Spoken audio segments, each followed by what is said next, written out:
Green Valley International School. Let us join hands to empower the future of nation. Students, good morning. Welcome to video lecture series of Green Valley International School. So student, in last lecture we have completed our chapter number 5 that is coal and petroleum. ठीक है students, तो हमने PPT में इसके बारे में बहुत सारा कुछ पढ़ा था. इसमें एनर्जी क्या होता है स्टूडेंट्स, वो एनर्जी सोर्सेज क्या होते हैं, ठीक है, कोल क्या होता है, देन नेचुरल गैसेस क्या होते हैं, पेट्रोलियम क्या होता है, वो सब कुछ हमने पढ़ा. तो स्टूडेंट्स ए चैप्टर में अब हम क्या देखेंगे, एक्सरसाइज देखेंगे. तो एक्सरसाइज में स्टूडेंट आपका क्वेश्चन नंबर 1 है, what are the advantages using CNG and LPG as a fuel. CNG and LPG क्या होता है स्टूडेंट, नेचुरल गैस के दो टाइप्स होते हैं जो हम रेगुलर यूज करते हैं. CNG compressed natural gas and LPG liquefied petroleum gas. ये दो ही हम यूज करते हैं. तो उसके एडवांटेज और डिसएडवांटेज मैंने यहाँ पे लिखे. तो सबसे पहले बात करते हैं, it is a non polluting fuels. ठीक है, उससे कुछ पोल्यूशन होता नहीं है. ठीक है, जैसे आप एलपीजी का घर पे यूज करते हैं तो उससे कुछ पोल्यूशन नहीं होता. ठीक है, जैसे आप पेट्रोल यूज करते हैं स्टूडेंट तो उसमें से क्या होता है, स्मोक निकलता है, तो वो क्या करेगा, एयर पोल्यूशन करेगा. ठीक है, एंड सीएनजी भी आप यूज करते हैं. सीएनजी कार में जो पोल्यूशन होता है वो बहुत ही कम होता है, इसलिए हम क्या बोल सकते हैं, they are non polluting fuels. Second है easy to store and transport. ठीक है, बहुत ही इजी है स्टूडेंट. आप एलपीजी का जो सिलेंडर होता है उसको इजीली मूव कर सकते हैं, इजीली स्टोर कर सकते हैं. ठीक है, तो दोनों को स्टोर करना और ट्रांसपोर्ट करना बहुत ही इजी है. यूज किसके लिए होता है students, use for power generation. ये भी हमने बात किया था. जो सीएनजी का यूज होता है स्टूडेंट्स वो दो पर्पस के लिए होता है. व्हीकल्स के लिए यूज होता है as a fuel and power generation के लिए भी यूज होता है. Then more energy for unit volume. Students ये थोड़ा इंपॉर्टेंट पॉइंट है.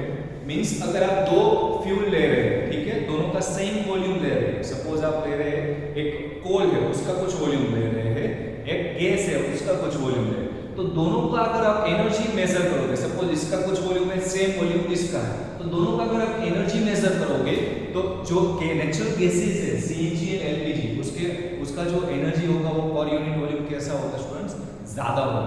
तो कोई भी फ्यूल अच्छा है वो कैसे हम बता सकते हैं, तो सेम वॉल्यूम में जिसकी एनर्जी ज्यादा होगी वो क्या करेगा, ज्यादा एनर्जी देगा, तो वो अच्छा फ्यूल है. ठीक है, then easily available in affordable cost. ठीक है, बहुत ही इजीली अवेलेबल है, आपको इजीली मिल जाता है और उसकी कॉस्ट भी क्या है, अफोर्डेबल है. जैसे कई फ्यूल्स जैसे जो बहुत ही कॉस्टली होते हैं, जैसे व्हाइट केरोसिन जो किसमें यूज होता है, एरोप्लेन्स में. ठीक है, तो ये क्या है, बहुत ही इजीली अवेलेबल है, आपको मिल जाएगा. एंड लास्ट वन है students, no ash particle left after burning. Ash particle क्या होता है, जैसे आप कोल को बर्न करते हैं तो उसके एस पार्टिकल बच सकते हैं. इसमें ऐसा कुछ नहीं होता स्टूडेंट, कुछ भी नहीं बचता है. ठीक है, तो एस पार्टिकल्स होते ही नहीं. तो ये क्या होगा student, advantage of CNG and LPG. ठीक है, तो फर्स्ट क्वेश्चन हमारा कंप्लीट हो गया. सेकंड है, name the petroleum product used for surfacing of road. ये बहुत ही इजी क्वेश्चन है स्टूडेंट, मैंने आपको बताया था सरफेसिंग ऑफ रोड के लिए क्या यूज होता है स्टूडेंट्स, बिट्यूमिन. ठीक है, क्या यूज होता है, यहां पे लिख लीजिए. क्वेश्चन नंबर 2 में क्या आएगा, बिट्यूमिन. ठीक है, बिट्यूमिन आएगा. अब क्वेश्चन नंबर 3,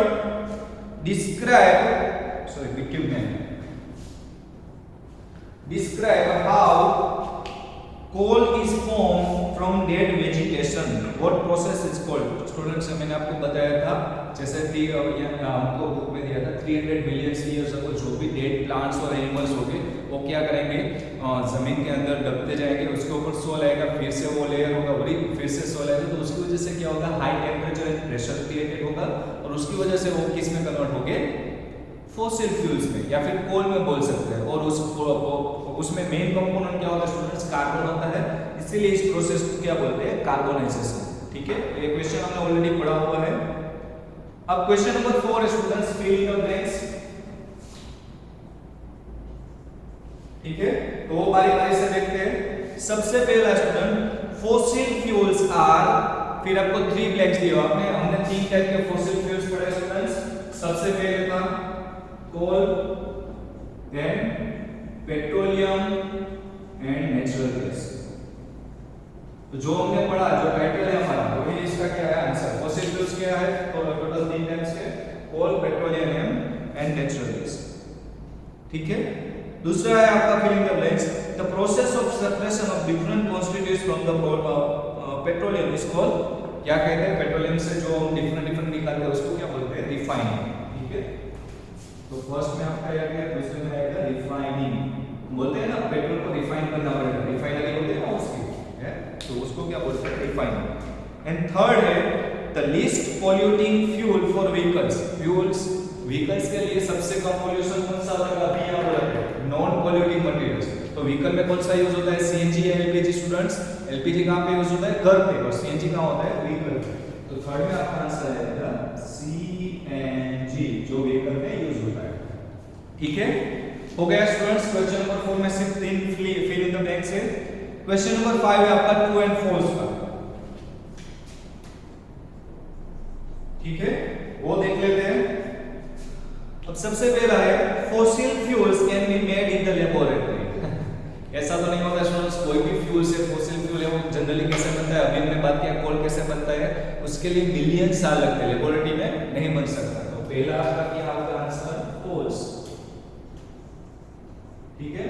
सेकंड की बात करते हैं, CNG is more polluting then petrol. ये भी गलत है, सीएनजी क्या है स्टूडेंट्स, नॉट पॉल्यूटिंग फ्यूल है। पेट्रोल में क्या होगा, फ्यूल होगा, पीछे से स्मोक निकलेगा, तो ये भी आपका क्या है, false.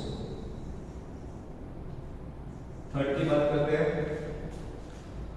Coke is almost pure from carbon. ये भी हमने स्टूडेंट्स पढ़ा हुआ है, कोक कैसे मिलता है, कोल का अगर हम डिस्ट्रक्टिव डिस्टिलेशन करेंगे तो उसमें से हमको क्या मिलेगा, कोक मिलेगा। आगे क्वेश्चन आएगा, तो वो क्या है, almost pure from of carbon है।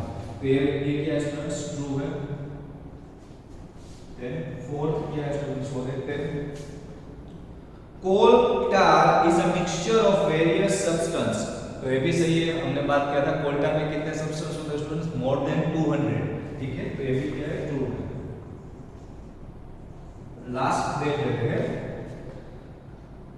The kerosene is not a fossil fuel. Kerosene क्या स्टूडेंट्स, पेट्रोलियम प्रोडक्ट है, तो वो किसमें आएगा, फॉसिल फ्यूल। तो ये भी क्या है आपका, फॉल्स, ठीक है। तो हमारा क्वेश्चन नंबर 5 कंप्लीट हो गया स्टूडेंट्स। अब क्वेश्चन नंबर 6 है, explain why fossil fuels are exhaustible and exhaustible natural resource. Exhaustible क्यों स्टूडेंट्स, क्योंकि कोई भी फॉसिल फ्यूल है उसको बनने में क्या लगेगा, बहुत टाइम लगेगा। अगर हम उसका कंटिन्यूअस यूज बढ़ाते जाएंगे तो वो क्या होगा, खत्म होगा, क्योंकि नए रिसोर्सेज बनने में मिलियन साल लगेंगे। इसलिए हम उसको क्या बोलते हैं, एग्जॉस्टिबल नेचुरल रिसोर्सेज। और हम लेबोरेटरी में नहीं बना सकते, वो नेचुरल प्रोसेस से ही बनेंगे और उसको बनने में बहुत टाइम लगेगा। अगर हम उसका कंटिन्यूअस यूज करेंगे तो वो खत्म हो जाएगा, इसलिए इसको क्या बोलते हैं, एग्जॉस्टिबल। अब क्वेश्चन नंबर 7 है students, what is the Coke and describe it's characteristic and use. तो कोक क्या होता है स्टूडेंट्स, हमने ऑलरेडी बात किया, कोक क्या होता है, it is a tough porous and black substance. ये हमने किस में देखा था, पीपीटी में। क्या होता है, टफ पोरस का मीनिंग क्या होता है, उसमें अंदर क्या होता है, वो अंदर से पोला होता है, ठीक है। अनब्लैक सब्सटेंस, वो तो हमको पता है। It is produced by destructive distillation from the coal, वो भी मैंने आपको बताया था। वो प्रोसेस के बारे में स्टूडेंट्स अब आगे के स्टैंडर्ड में पढ़ेंगे। लेकिन जनरली क्या होता है, ऑक्सीजन की एक्सपेंशन में आप जब कोल को हीट करते हैं तो कोल में से आपको क्या मिलता है, 3 चीजें मिलती है, कोल टार मिलता है, कोक मिलता है, कोल गैस मिलता है, वो हमने पढ़ा था। तो उसमें से कोक क्या होता है स्टूडेंट्स, सॉलिड फॉर्म होता है, कोल टार क्या होता है, लिक्विड फॉर्म होता है, एंड कोल गैस क्या होता है, गैसियस फॉर्म। तो 3 प्रोडक्ट्स हमने बात की थी कोल की, ठीक है। अब उसकी कैरेक्टरिस्टिक के बारे में सोचते हैं स्टूडेंट्स। तो सबसे पहला है, it is almost pure form of carbon, ठीक है। प्योर फॉर्म का मीनिंग क्या होता है, कार्बन परसेंटेज उसमें बहुत ही ज्यादा होता है, अप्रोक्सीमेट 95% के अप हो गए, ठीक है। यूज क्या स्टूडेंट, डोमेस्टिक यूज के लिए भी यूज होता है, इंडस्ट्रियल के लिए भी यूज होता है, इसमें स्टव एंड फर्नेस में। तो ये भी काफी अच्छा स्टूडेंट, दोनों चीज में अंदर यूज होता है। कहीं जैसे एलपीजी है, वो हम किसमें यूज करते हैं स्टूडेंट्स, घर में यूज करते हैं, सीएनजी व्हीकल्स के लिए यूज करते हैं, लेकिन ये क्या स्टूडेंट्स, दोनों में यूज होता है। थर्ड है, used in manufacturing of steel, ठीक है। अभी हमने बात किया था स्टील का मैन्युफैक्चरिंग करने में आपको कोल, आप क्या यूज करेंगे, कोक यूज करेंगे। देन नो स्मोक, ठीक है, स्मोक ही नहीं होगा, तो ये भी क्या होगा स्टूडेंट्स, नॉन पॉल्यूटिंग मटेरियल, तो ये भी अच्छा है, ठीक है। Use for extraction of metals, थोड़ा ये पॉइंट मैंने आपको सिखाया था, फिर भी एक बार रिपीट करते हैं। सपोज आपके पास है मैंगनीज ऑक्साइड, आपको इसमें से, जैसे हमको पता है स्टूडेंट्स, कोई भी मेटल होती है वो प्योर फॉर्म में नहीं मिलती, आपको प्योर फॉर्म बनाना पड़ता है। जनरली किस में मिलती है, उसके ऑक्साइड होते हैं, हाइड्रोक्साइड होते हैं, सल्फाइड होते हैं, उसमें आपको मिलती है। तो क्या है, मैंगनीज ऑक्साइड। अब उसको आप क्या करेंगे, कोक के साथ इसकी प्रोसेस करेंगे, कोक यानी कि कार्बन, ठीक है। तो आपको क्या मिलेगा students, manganese plus CO। Manganese क्या है, आपको क्या मिल रही है, इसमें से मैंगनीज मिल रही है और कार्बन ऑक्सीजन के साथ मिलकर क्या बनेगा, कार्बन मोनोऑक्साइड।